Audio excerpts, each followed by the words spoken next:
Shabbat Shalom, family. Good to see everybody again here with us this morning on this wonderful, beautiful day. At least that is beautiful where we are here today. We have nice sunlight. The presence of the Lord is in our midst, and we just want to thank Him and thank you for being here. We're having a wonderful week. Some challenges, some challenges have come forward, but God has seen us through all of it. The smile on my face is from listening to the lyrics. One of the things that we've been doing in our family study, as well as in our public study here, is that in our family study, we when we play the music for our worship, we're looking at the lyrics as well. And I'm learning that the lyrics can really be impactful. And so even though we're not showing the lyrics of these songs, I'm hoping that y'all are listening to them, because they're very encouraging. And they're a blessing to me anyway. They caught my attention several times. I don't necessarily hear the whole thing from start to finish, but when I do tune in, I'm blessed with what I'm hearing. Is not just from the music, but from the lyrics themselves. Anyway, let me not spend so much time on things that just kind of off base here. For us, what we're doing today, we're going to have a wonderful lesson here today. This one here, I know we're always bragging on board. This is going to be a fiery one, and this is going to be this, and this is going to be that. But we got another good one. This is actually a series that we're in right now. My son will go more into that in a minute. I think this is our second lesson or message on this series that we're in. He and I are being blessed just going through some of these, because we feed off of each other. We talk with each other, and we sit down and we study together. And sometimes we study separate, but we always coming back together at some point in time, and we'll feed off of some things that we off of each other. Some of the things that are going to be coming up in the message, and it's just a blessing to be working with somebody that you work well with. He and I worked well together all of his life. Couldn't say all of my life because he wasn't here at that time, but since he and my daughter been here, we have had a wonderful walk with the Lord over the years. Let me just mention this to you all. We still need continuous prayer on our Facebook. We are about to get that off. We're sad to say that we don't have it today, but we're not going to fret, because God's timing is always perfect. And so we're believing that real soon we will have Facebook up and running. Most of you know we got YouTube up. We've been getting some good feedback there. If y'all would be sure to subscribe, because that would help us. The feedback not only helps someone else that may be watching the message, but it's also an encouragement to us, because it's a blessing for us to see what's on your mind and what's on your heart as we're delivering these messages. I don't want to spend too much time, because we got a lot to share with you today again. So I'm going to turn it over to my son and let him go ahead and open this up. Hallelujah. And Shabbat Shalom, everybody. Thank you all so much for being here on this Shabbat day. We are so blessed to have each and every one of you with us. We want to welcome those that are here with us live. We will also want to welcome those who's going to watch this on demand on YouTube. We appreciate you taking an opportunity to tune in and dive in and learn with us, because this is a learning process. We're all on a journey of growth. We're all learning, and we're just grateful that we can do this together. Amen. You know, this is how they did it in the early days. Go ahead, Dad. I have one more point that I need to bring out. I mentioned this last week, but I see a couple new people today. If y'all would be mindful that we are ready to let you in at 9:05. You can log on anytime after 9, but we're letting you in at 9:05, because between 9 and 9:05, we're taking care of a few little things on our end. But at 9:05, we should be ready to bring you in. So between 9:05 and 9:15, we were hoping that you can be ready to come on into the meeting, and we'll get you in. So when we start at 9:15, we're all here together. Sorry about that, son. Go ahead. No, it's fine. It's fine. Hallelujah. We just want everyone not to be able to miss anything, especially those that are here with us live. So again, thank you so much for being here. We appreciate it. Um, I just want to encourage each and every one of you all before we get started today. There's so much happening in our world, and it's so important that right now, more than ever, that we shine. One of the lyrics to the songs that we play before we get going is shine. Let your light shine so that all can see. We know that's biblical. In the gospel, it records in Matthew 5, where Yeshua told his disciples to let your light shine, because we are the light of the world. And we live in a very, very strange world. We live in a very, very unique world. The times we're living in are unique, unprecedented. There's division like never before. But we as true followers of Yeshua, we as Israelites, we as those that are following after the customs of the Bible, we're living out Bible for people. We are called to be lights in a dark world. And the bottom line is we are living in a dark world. So please continue to pray, not just for this ministry, but pray for this nation, pray for our families, our loved ones. We even call in the Gospels to pray for our enemies. So please, just be very prayerful, stay prayed up, stay on guard, and be watchful, because again, we're in very unique times.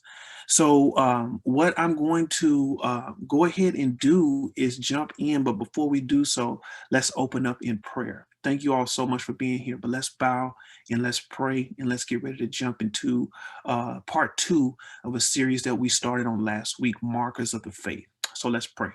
Father, thank you so much for this day. We're grateful for another beautiful Shabbat day, wherever we might be. We just thank you so much for an opportunity to see new life today. We ask, Father, that you would come into our presence, you would come into our midst, that we would be open to hear your word, that we would listen attentively, that we would listen carefully. And Father God, I pray that you would bring revelation knowledge. Father God, bring truth. Father, only the truth, the spirit of truth, we ask to be in operation here today. We never want to be operating in any other spirit but the spirit of truth, which is your Kodesh, Holy Spirit. So we ask, Father, that you would come into our midst, be our teacher, be our God. We thank you, Yeshua. We thank you, Jesus, for the opportunity to gather here on this day. Let this lesson be a blessing. Let it be inspiring to those that are here, so that they can understand how important it is to align with your word and ultimately your will. We bless you and pray all these things in your son, your only son's name. That's Yeshua HaMashiach, which is Jesus the Christ. Amen.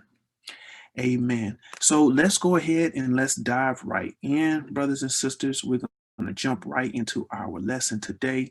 Part 2 of this Markers of the Faith series.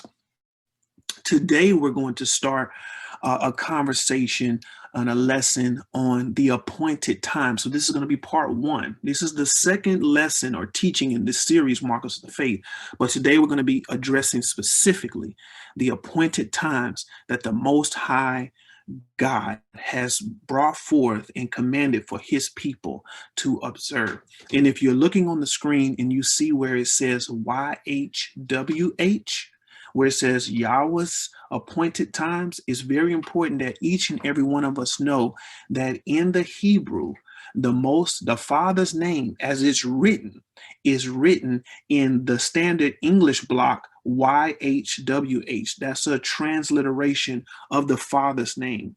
Some have maybe heard it called Yahweh.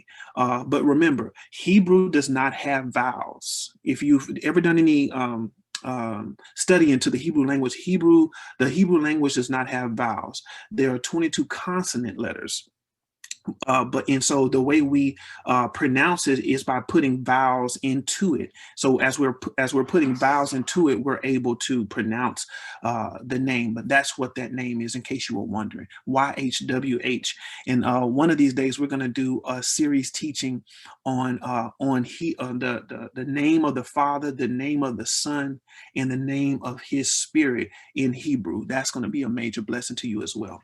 But I digress. Let's get back on topic. So, Markers of the Faith series, let's dive right in to our lesson today.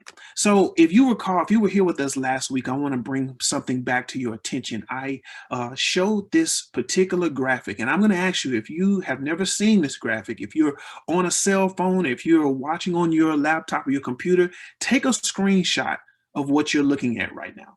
Take a screenshot.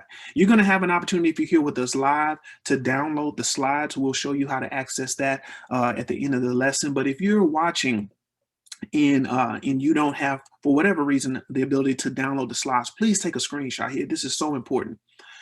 We all must understand that if we're going to align our lives to the Bible, which is what everyone says they desire to do, we want to live according to the Bible. A lot of people say that. Everyone here, I'm sure, desires to align our lives to the Bible. Then we must understand some fundamental principles about the function of Hebrews. Okay, because the Hebrew culture is the culture of the Bible from Genesis to Revelation. There's no avoiding that. There's no disputing that whatsoever. The Bible is a Hebraic book. It is a book that comes from a different culture than the culture in which we live today. There's no disputing that. There's no, if you are a student of history and you understand world history and even biblical history, you know this to be fact. Now, one thing to note is that the calendar that is adopted in the Western world, which is the world in which we live, that calendar is not the calendar of Yah's people. I'm going to say it again. The calendar that we operate on today, for example, if I can use my cursor here, we're familiar with months like January, February, March, April, May, June, all the way to December. This is the culture in which we live. This is a calendar that was adopted in the Western world. But I want us to understand that the Israelites, the people of the Bible, they moved on a different calendar. They moved on a different calendar, and it's so important that we understand this. So the new year in Israel does not, and again, this is a review, but I want to make sure we're all on the same page before we really get into this today. The Hebrews, they operate on a calendar that's different. Their new year has not began. As a matter of fact, if you look here on this graphic, you'll see that right now we're in the 10th or 11th month on the Hebrew calendar. If you wonder where I'm getting these numbers from, look at the perimeter of this graphic. You can see 10, 11, 12, coming all the way back to 1. These are the number of the Hebrew months, 12 months going all the way around. The names of those months, the common names of those months are in this tannish color. If you're looking in the circle here in the middle. And if you're wondering what's in the middle, these are the original Hebrew names of those months in this sort of, I guess, light purple, sort of blue area. These are the names of some of those, the original Hebrew names of those months. But the common name of these Hebrew months you can find here in the tan section. And then this green and kind of pink area, these are the common months that we're familiar with. So I'm saying all that to say that the Hebrew New Year has not begun. Although the new year that we celebrate, and I say we as in the culture in which we live, not necessarily saying we just subscribe to that, but in this culture where we live, it starts now. For example, January is the start of our new year. But January, if you look at the cycle in the seasons, January is in the winter of the winter months. Okay? But the new year in Hebrew starts in spring, because spring represents what? Spring represents new life. And that's how the Israelites move. They move based on the season and times that are set in the heavens, in the land, what the land tells us to be the new year. So I want to make sure that that's clear. If you have any questions about this particular graphic, please feel free to put it in the chat if you're here with us live, or if you're watching online, you can always send us an email if you have any questions or want us to go elaborate on this whole concept of the Hebrew year as opposed to the traditional year that we are familiar with here in the United States or here in the Western world. So just wanted to establish that point first before we get going. Now, there are two groups of people in the Bible, two groups, and only two groups. There is the group of people that are Israelites, and there are Gentiles. Now, if you are asking yourself, what's the difference, biblically speaking?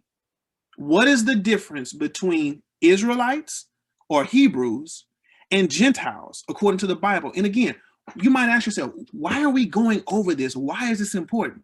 Because if we say we subscribe to the Bible, we believe the Bible, we believe what it says, then we have to be able to be clear about what we believe and who we are. So if we are Israelites, then there is a certain culture that we must subscribe to. Israelites being the Most High's chosen people. If we are Gentiles, because some people will subscribe and say, or you might even think, well, I'm a Gentile. Okay, well, if you're a Gentile, then there are certain things that you are going to subscribe to. So my question right now for those that are listening and with us today is, which tribe do you subscribe to? This is a question. Which camp do you fall in? Which tribe do you subscribe to? Because we need to establish this, because if you don't establish this, then what we're going to teach over the next 2 to 3 weeks, you're going to say, oh, well, that's not necessarily for me. That's for another group of people. So we got to find out, what group of people are you? So you're either going to be Yah's chosen people, Israel, or you're going to be Gentiles. Now, in case you're wondering, what is a Gentile? Because some might say, what is a Gentile? A Gentile, according to the Bible, is first mentioned. Let's be sure to put this in the chat. The Gentile, the word Gentile is first mentioned in Genesis 10, and it's referring to other nations. It simply means nation. Gentile, the word Gentile in Hebrew simply means nations or other nations or non-Hebrew nations. Okay, so let's make sure that we're clear on that. You might also see the word, if you're doing research, the word heathen. Some of y'all know, I know we're familiar with that. I mean, when we were growing up, we heard that word probably a lot. Stop acting like a heathen. Or somebody called maybe one of us a heathen. So what does that mean? A heathen is not necessarily a term. I know it has negative connotations, but it simply means you are not a Hebrew. That's what the word Gentile means, a non-Hebrew or another nation. Okay, again, Gentile, that's what it means. But let's look at this. So there's a clear distinction in the Bible between Israelites and Gentiles. So what do Israelites subscribe to? Israelites keep the feast of Yah. They keep the holy convocations in the appointed times of the Most High, which we're going to talk about here today. We're going to begin a study on that. Israelites also believe the words of the Torah being the first 5 books of the Bible, the writings of the prophets. We're all familiar with the prophets like Ezekiel and Daniel and Zephaniah and Isaiah and Jeremiah. All these prophets we're familiar with. And they also believe the writings, the sacred writings like the Psalms and the Proverbs and all different type of writings that we see throughout the Bible. Ecclesiastes, Wisdom of Solomon. These are books in the Apocrypha, which were a part of the original writings. If you've been with us any length of time, we talked about this. Israelites also declare Yeshua HaMashiach as Messiah, right? Israelites that are following after the Bible from Genesis to Revelation. I'm talking about Israelites today. The true people of God know that Yeshua, that's Jesus Christ, is the Messiah. He is the prophesied Messiah. He fulfilled every word of prophecy about his life, from his birth to his death to his resurrection. He fulfilled it all. And true Hebrews know this. True Hebrews know this. Now, there are groups of people that claim to be Hebrews, but don't believe that Yeshua HaMashiach, or Jesus Christ, is the Messiah. Now, the Bible talks about in Revelation Jews that claim to be Hebrews, but are not really Hebrews. And so that's something that we can talk about. If you want some more studying on that, we can definitely address that at a later time. Also, Israelites obey the commandments. Israelites understand the importance of the commands of the Most High God and are obedient. Now, Gentiles, the other nations, the non-Hebrews, the non-Israelite people, they don't keep the Feast of Yah. They believe parts of the Bible are true today. Okay, again, these are people that are not Israelites according to the Bible. They believe that parts of the Bible are true. They pick and choose the parts of the Bible that they want to believe, and they pick and choose the parts of the Bible that they don't want to believe. Gentiles also obtain salvation through Yeshua, just like Israelites obtain salvation through Yeshua. So that's a common connection between both. Both Israelites and non-Israelites can obtain salvation through Yeshua HaMashiach, that's Jesus the Christ. Also, Gentiles are selective on what commands they obey. Again, very picky of what they choose to believe and what they choose not to believe. Gentiles will believe things as long as it's comfortable for them to believe it. They will subscribe to things as long as it's comfortable for them in their culture, their Gentile culture.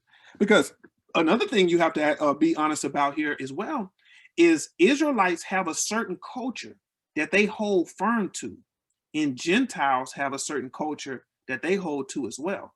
My question to all of us on this in this study right now is, what culture do we subscribe to?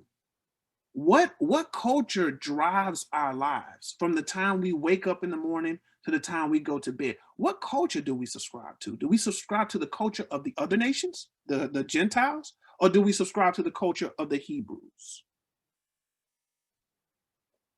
I hope this is causing you to examine. The whole purpose of this portion of our lesson is to help us examine who we are and where we stand, because we must take a stand, especially in the times in which we live.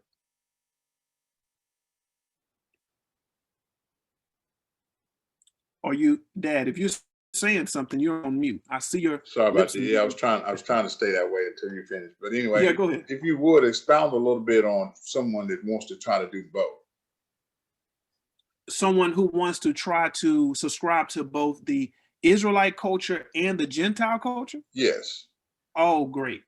Good ads. So here's the thing about trying to subscribe to both.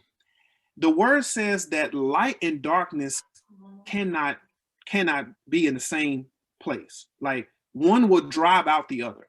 So here's the problem with trying to subscribe to both Israelite and Gentile culture. You will never be true in either one. You'll be tainted in both if you try to subscribe, because they're like light and darkness. One has to drive out the other. So if you are an Israelite, it's going to drive out all the Gentile customs in your life. Just like if you are a Gentile, it's going to drive out a lot of the Israelite customs that in culture that you might be trying to subscribe to. So you got to remember, it's like the word talks, and it's a bit common. It's almost too common, where the word talks about how we can't be lukewarm, how you have to be cold or hot. You can't subscribe. You cannot. You can attempt to do it, but that does not mean that you will be pleasing or acceptable to the Most High. And that's what we are about. We are about living lives that are pleasing and acceptable to the Most High. What does it say in Romans chapter 12? It says that our bodies are living sacrifices, right? And I believe towards the end of verse number 1 or verse number 2, it says, so that we can be marked as pleasing and acceptable. The goal of this is to present, of our lives, is to present ourselves a pleasing and acceptable sacrifice. Think about Cain and Abel. It was about what was pleasing and acceptable and what was not pleasing. Cain brought in an offering or a sacrifice, but it was deemed and marked as unacceptable. Whereas Abel brought an acceptable sacrifice, and therefore he was accepted and marked as pleasing before the Most High. So you can attempt to do it, but you will never be true in either one of the cultures if you try to mix the two. Again, the word says that we have to choose this day. We have to choose who we will serve. We have to choose what culture we will subscribe to. Okay? All right, let's keep going. So I want to remind you of a text we brought forth last week. Again, to solidify this principle that the Hebrew month does not start in January. It does not start in January. Exodus chapter 12, which is laying out the expectation of the Passover, says, "And the Lord spake unto Moses and Aaron in the land of Egypt, saying," this month, the month that we're currently in, when he was speaking to Moses and Aaron, "shall be the beginning of months, unto you the beginning of months." So maybe not to the Gentile nations. So hear me, brothers and sisters. The Gentile nations, they can start their month wherever they want to. But you and my people, we're going to begin our months at this time of the year. It shall be the first month of the year to you. So the season of the Passover, which is spring, the season of the Passover is the beginning of the Hebrew year, the first month in the year. We talked about that on last week. Now, let's go here, because some might ask, how do you know when the first month is? How can we know with certainty that we're in the first month of the year? Okay. Deuteronomy chapter 16, verse 1 says this: observe the month of Abib. Observe the month of Abib. Now, let me do this. Let me go back to one of the slides we showed earlier. When is the month of Abib? The month of Abib is right here. In Hebrew, we just saw in Deuteronomy 16, it's referred to as Abib. It's also commonly called Nisan in Hebrew, and it's around March or April. And we know that the month of Abib has come because the winter months have ended, and we're starting to see the first signs of crops or fruit, or the fruit of the ground coming forth, particularly looking at the barley. In the barley, when it's ripening, when it's starting to ripe, it moves into what's called a state of Abib. I encourage you to do your own research. And again, please, please, please test everything that you hear us say here on this study. Don't take it for face value. Please do your own research on what we're saying so that you can know that this is true. So the month of Abib is when the barley harvest begins to ripen, and that's a signal to the farmers that the seasons are changing, because the barley harvest begins to turn colors and moves into what's called a state of Abib. That's the signal that the spring has come. That's also the signal of the first month of the year in Israel. I hope that is clear. Now, it says, observe the month of Abib and keep the Passover unto the Lord thy God. For in the month of Abib, the Lord thy God brought thee forth out of Egypt by night. So going back to Exodus, we just saw a second ago, chapter 12. Around the Passover was the signal that they were heading out of Egypt. The last plague that hit Egypt was the death of the firstborn. the way the Hebrews were saved was the lamb was sacrificed, blood put on the doorpost, and that allowed them to be saved, the firstborn to be rescued. And the next morning, they left Israel. So they left Egypt. And so I just want to be clear here that the month of Abib, when the barley harvest begins to ripen, that's the same month that Yah delivered Israel from bondage, the bondage of Egypt. And that's the signal of the new year in Hebrew. If we say we believe the Bible, then we can't move and make decisions on the world's calendar, my brothers and sisters. We have to align our lives to Yah's calendar. So my question for you, brothers and sisters, is this: what are we going to do based on this knowledge? What are we going to do? Are we going to do what the Bible tells his people to do?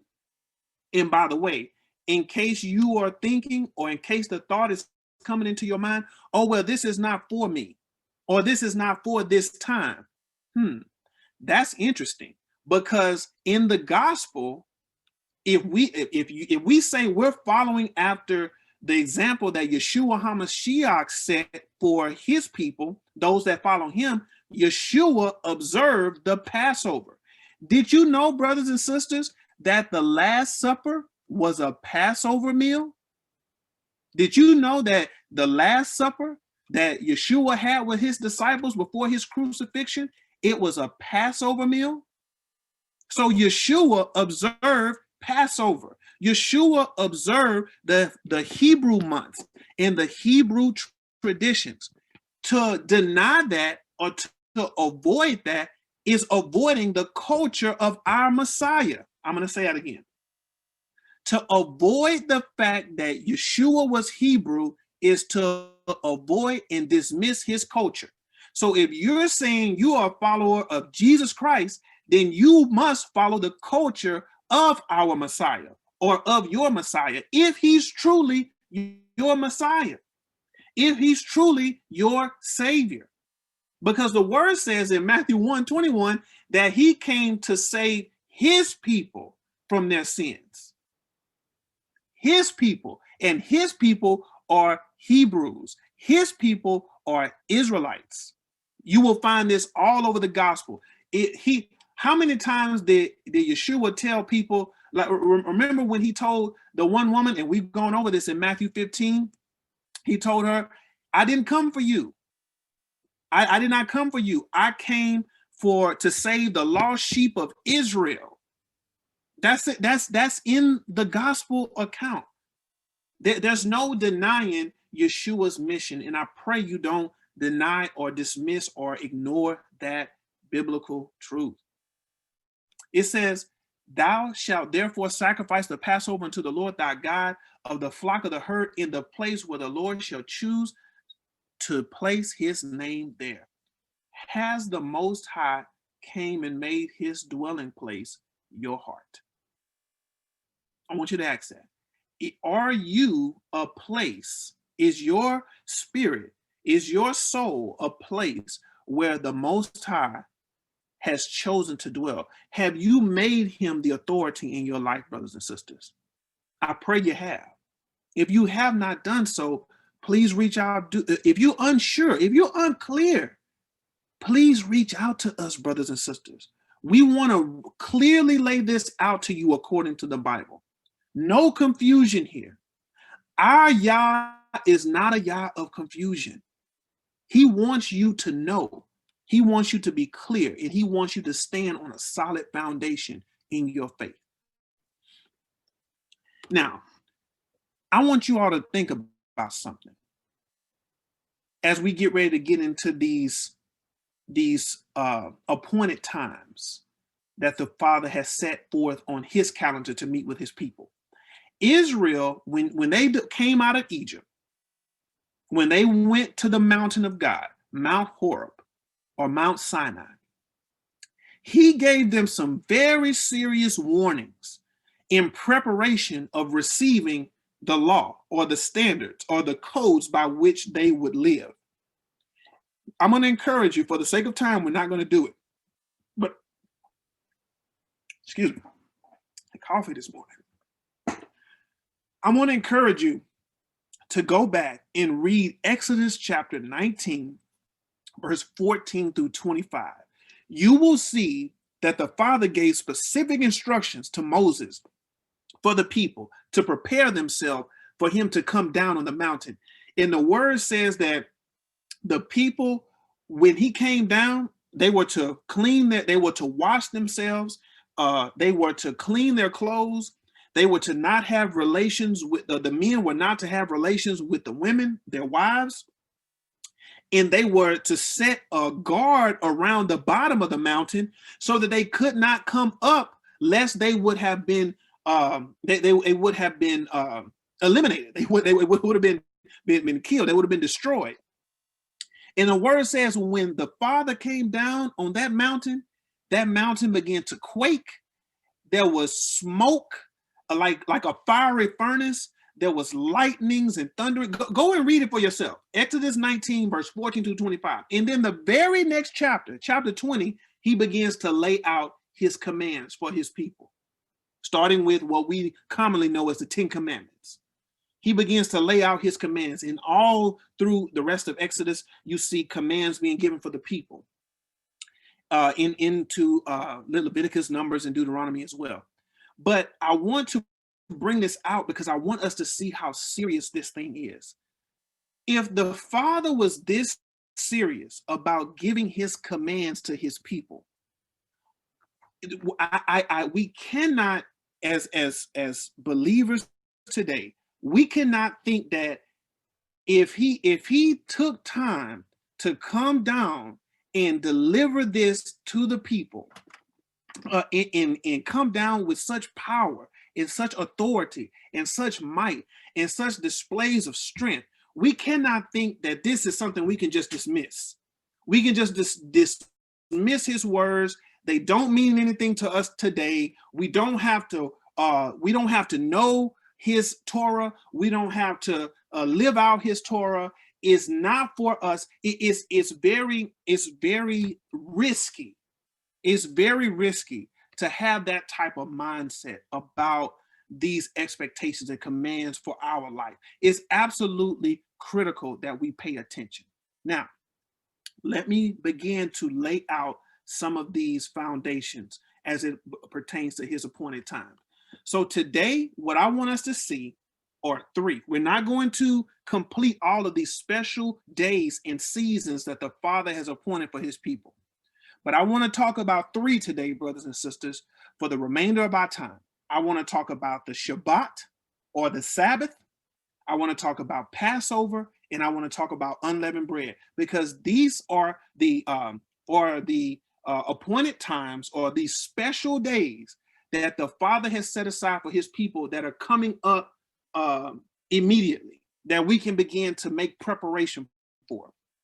So it's interesting that when the Father lays out these expectations, and if you're wondering where this is, you can find these all in one section of the Bible in Leviticus chapter 23. Let's put that in the chat for our participants that are here live. Leviticus chapter 23 lays out all of these expectations that I'm going to review right now, these three. The very first commanded appointment that the Father has set for his people is the weekly Sabbath. So we have to be very, very honest about something. In this culture, in the culture in which we live, the weekly Sabbath is the most transgressed law that we see in the world today. The Sabbath is not, people don't even believe that the Sabbath exists on the seventh day, which the Bible clearly says is the seventh day, the appointed rest day for Yah's people. It's the seventh day of the week. There's no question or debate that the seventh day of the week is Saturday, the day that we are on right now. This is the Sabbath, and it is to be observed as a day of rest. It's a commanded appointment The Father has commanded his people to rest on this day. Okay, that's number one. In the word Shabbat, in case, because you hear us use the term Shabbat, Shabbat means rest. It means to cease from work. That's what the term Shabbat means. Okay. Now, Passover. Passover is it signifies the salvation of Israel. We know that who is our salvation? Yeshua. Yeshua, Paul states, is that Passover lamb. He is the Passover lamb for us. He is the reason for our salvation. His blood cleanses us, purifies us, and marks us as the people of the Most High. But Passover remembers the 10th plague in Egypt, where Yah passed over those who were covered by the lamb's blood. That's what the Passover, that's why the Passover is meant to be kept perpetually. That's why this, in all of these appointments are meant to be kept perpetually. Like the Sabbath, every week it comes around. So we have a choice every 7 days of whether or not we're going to fall in line with the Father's appointment for his people. And the Passover comes around once a year, just like unleavened bread and some of these other days and seasons that we'll get into. Unleavened bread is a 7-day celebration where we are commanded to remember how Yah delivered Israel in haste. Remember, when they left Egypt quickly. In the unleavened bread signifies that no yeast was allowed to bake in the bread that they broke when they ate that first Passover. So that leaven, if you read your Bible, leaven represents sin. So to be unleavened means to be without sin, just like our Messiah's sacrifice was a sinless sacrifice. He gave himself as a sinless atoning sacrifice for his people. And so we remember how Yah delivered Israel in haste when they were in Egypt, and this represents the commanded states that our hearts must stay in, pure and purged of sin. These three are the ones that if we're trying to prioritize and we're trying to prepare ourselves, focus on these three. There are others that we're going to teach on. We're going to get into next week. We're going to talk about first fruits. We're going to talk about Pentecost. We're going to talk about some of the appointments that come in the fall. Appointments like the Feast of Trumpets, also called Rosh Hashanah. We're going to talk about the Day of Atonement, also called Yom Kippur. We're going to also talk about the Feast of Tabernacles. We're going to get into some of the traditional Hebrew days like Purim, or days like Hanukkah. We're going to talk about some of these things. That's what this whole series is designed to get into and to help bring clarity to. But we wanted to start with these three first ones that are mentioned in Leviticus chapter 23. Dad, you're on mute. Yeah, let me interject a thought here, and it's kind of a personal testimony, if you will. I think I've shared with many of you all that I'm in my 60s. I'm 65 to be exact. When you've gone and you've lived throughout this culture here in America, and you've lived, you have not been living the culture of the Israelites, and then you all of a sudden you discover that you haven't been on the right track with all this. You have to have a spirit to unlearn. You have to be willing to unlearn some things, because I have talked to many people over the latter years, that they're still horning in on Easter. And we put a lot of emphasis on Easter. And if you study this Passover experience, there's nothing in there about Easter. And so I just want to interject that to say sometimes we have to be willing to unlearn something that we thought we knew. Be willing to allow God to renew your mind. And some of us will get honed in, or we think we know something because we've been living that way for years upon years upon years. Well, just because you've been living that way for years upon years upon years or whatever, that doesn't necessarily make it right for your life as an Israelite. I just wanted to throw that in parenthetically for what it was worth. Absolutely. And so I think that, and this is something that we can definitely discuss as we get into this series. Remember, everything, the enemy, our enemy, Satan himself, he does not have the ability to create, but he has the ability to corrupt. Okay, he has the ability to corrupt what has already been created. Okay, I'm gonna say it again in case that didn't catch the first time. Satan, our enemy, does not have the ability to create. He only has the ability to corrupt. So what he does is he takes things that are pure and he corrupts them. So for example, why do you think so much emphasis is put on Easter? Because when people are thinking about bunny rabbits and Easter egg hunts and all this other pagan practices that clearly don't come from the Bible, they come from other cultures. They come from Gentile cultures. When people's attention is focused on that, they're not thinking about the commandments in the pure culture that's been laid out around the word of God, the word of the Most High God. Let me be clear, the word of the Most High God. So I just wanted to point that out as you bring out this the whole holiday of Easter. One of the reasons why it gets so confusing is because the enemy has planted corruption into the hearts and minds of the people to take their attention off the truth and have them to focus on things that are not of the truth, that are man-made, that don't have anything to do with the Most High in his expectations, again, for his people. For his people. So let me move forward for the sake of time. Again, I told you everything that we're bringing forth to you right now is coming out of Leviticus chapter 23. This is the place in the Word of God where you can find all of these special days, these holy appointments, these special times that the Father has set forth for his people in throughout the course of the year. You'll find them all in Leviticus 23. So I'm going to read to you the first 4 verses so you can see why we're addressing these first. It says here in verse 1 of chapter 23, and the Lord spake unto Moses, saying, speak unto the children of Israel, and say unto them concerning the feast of the Lord, or the moed. In the original language, the word feast is actually moed. Feast is a term that we understand in English.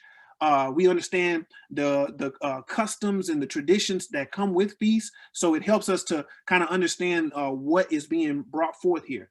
But the actual term is moed, and the term moed literally means appointment, and we'll get into that in a second. Which ye shall proclaim to be holy convocations. Okay, we're going to get into that word again. We have a slide that's going to address that.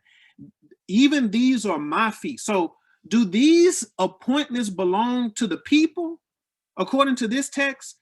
No. These are the Father's feasts. So we don't even own these. He owns all of these feasts. These are his feasts. It's not the feast of the Jews. It's not the feast of Hebrews. It's not the feast of those that subscribe to the Bible. Christians. It's not Christians' feast. It is the Father's feast. The God of Abraham, Isaac, and Jacob. It is his feast. And the very first one or special appointment that he discusses is in the next verse.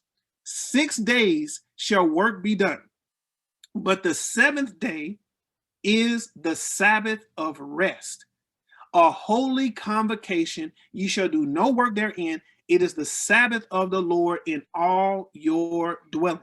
So no matter where you are, it is a Sabbath to you when that 7th day comes. These are the feasts of the Lord, even holy convocations, which ye shall proclaim in their seasons. Okay, so again, we're talking about these special appointments, these special feasts. The very first one that's mentioned, please take note of this. The very first one is the Sabbath day. So we got to get the Sabbath right first. The next verses, verse 4 through 8.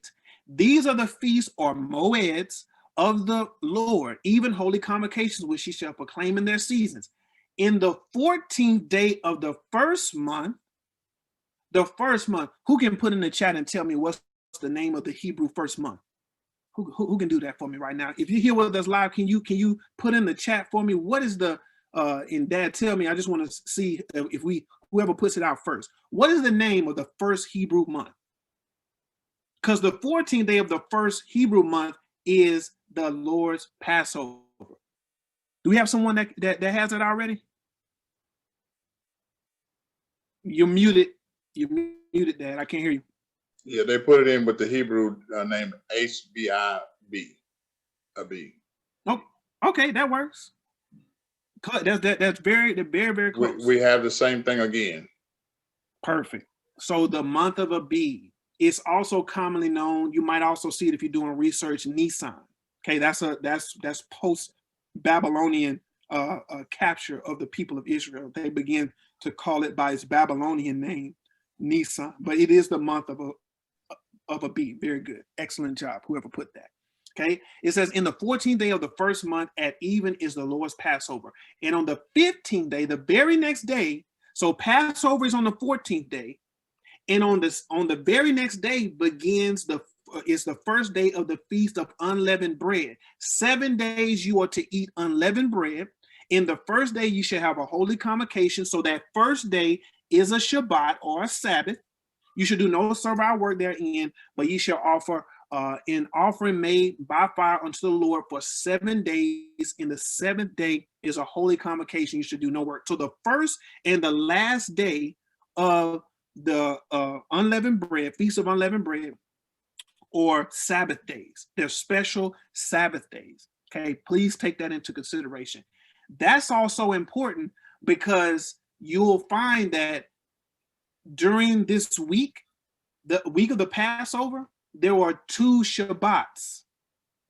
There are 2 Sabbath days. We talked about this when we talked about the whole 3 days and 3 nights. When did Yeshua die? Did he die on a Friday, according to the Bible, or did he die on another day? The word is clear. In case, let me go ahead and give this breaking news if you're brand new with us. Yeshua, Jesus Christ, did not die on a Friday, folks. There's no way he died on a Friday. If you study the Bible and you look at the prophecy and you understand what was happening that week of Passover, okay, you'll know that he did not die on a Friday, and it mathematically could not happen if he was going to rise on the 3rd day. How are you going to get 3 days and 3 nights, Friday to Sunday? It's not even mathematically possible, but I digress. Let me get back to what we're doing. So we have to understand that the Bible is very clear about these particular days. Now, I'm going to go through this, and again, this is just a review from last week, so I encourage you to go back and look at last week's teaching. I go into this in a little bit more detail.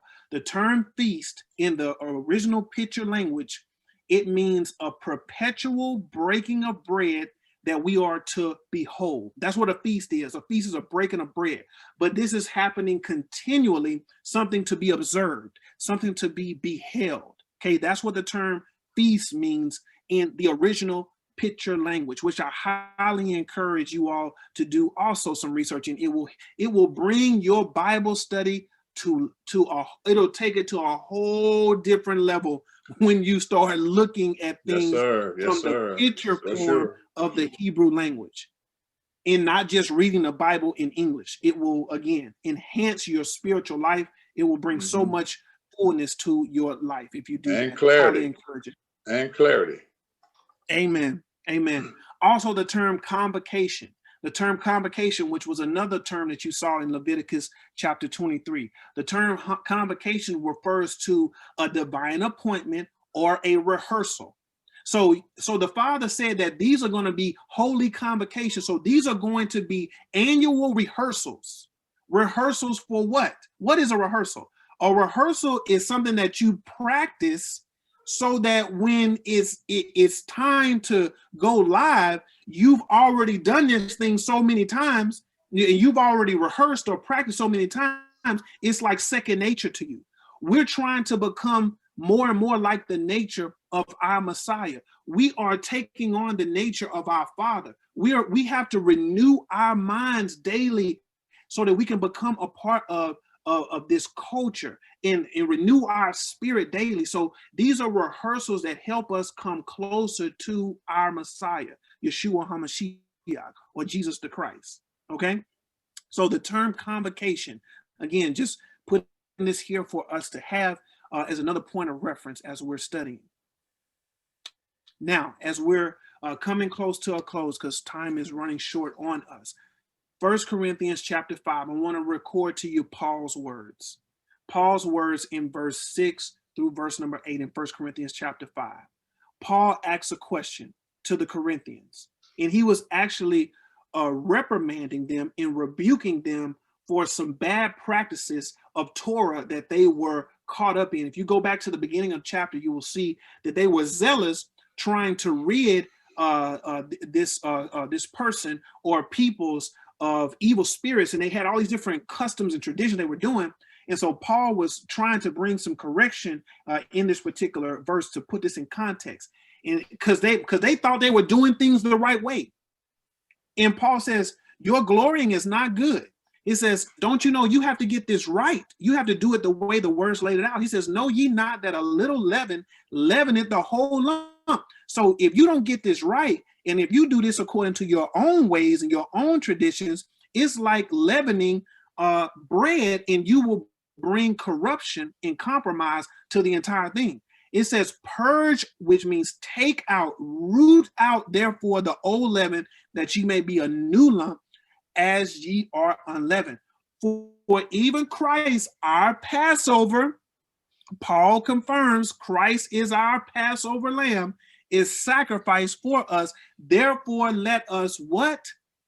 Observe or keep these feasts, these moeds, these holy convocations, not with old leaven, neither with the leaven of malice and wickedness, but with the unleavened bread of sincerity and truth, observing these days to the best of our ability according to what is laid out in the word.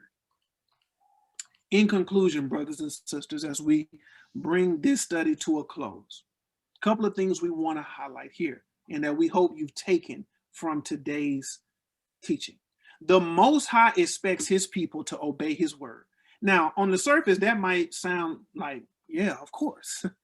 But I really want you to read this slowly and really let that get into your spirit. The Most High God expects his people to obey his word. His word has been given to us. It's been laid out for us to learn, for us to grow, and to become more like his son. We're expected to obey. Next point, Yah's holy days, or these special appointed times, are his, not man's.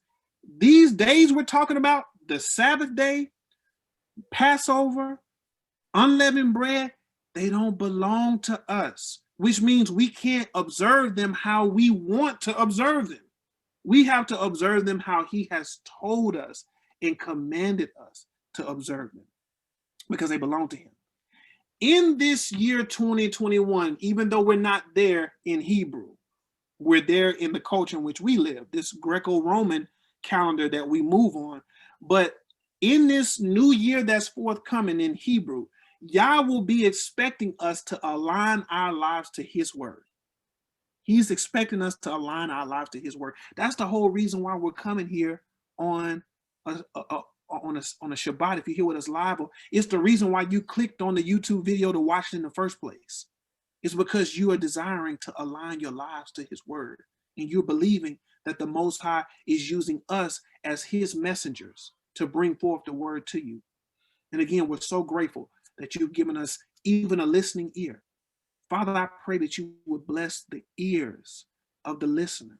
He who has an ear, let him hear, Father, what your spirit is saying to the true people of God, the church.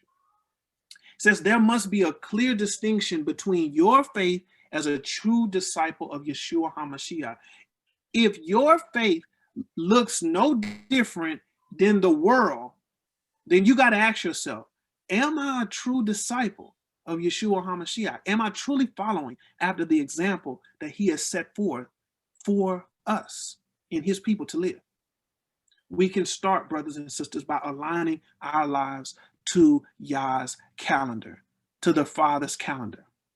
And lastly, these appointed times are special markers, and we laid this out when we went over the Paleo Hebrew. These appointed feasts and these convocations are appointed times or markers or monuments of past recorded interventions that Yah has had with his people. And we're called to remember them. Remember when the children of Israel crossed over the Jordan River? Remember when they left the mountain and they were going into Canaan and they crossed over the Jordan? Remember what they did? They took stones. You remember they took 12 stones out of the Jordan River and they made a monument and a memorial so they would always remember what the Father had done for them, how he had delivered them, how he had brought them out of bondage now into a new land, a promised land. That's what the Father is trying to do with these special appointments. He's asking you to build a monument and a marker in your heart and in your mind so that you can remember and reflect on the goodness, on his grace, his protection in your life. How he's had been merciful to you and me, and how he's brought us from such a long way. Somebody here right now can vibe with me when I say he's brought us from a long way. Amen. He's brought us from a long way.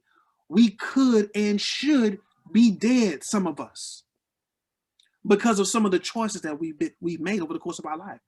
But his protection, his grace, he's given us something special on the inside that, again, we are to declare and, again, be a light to the world.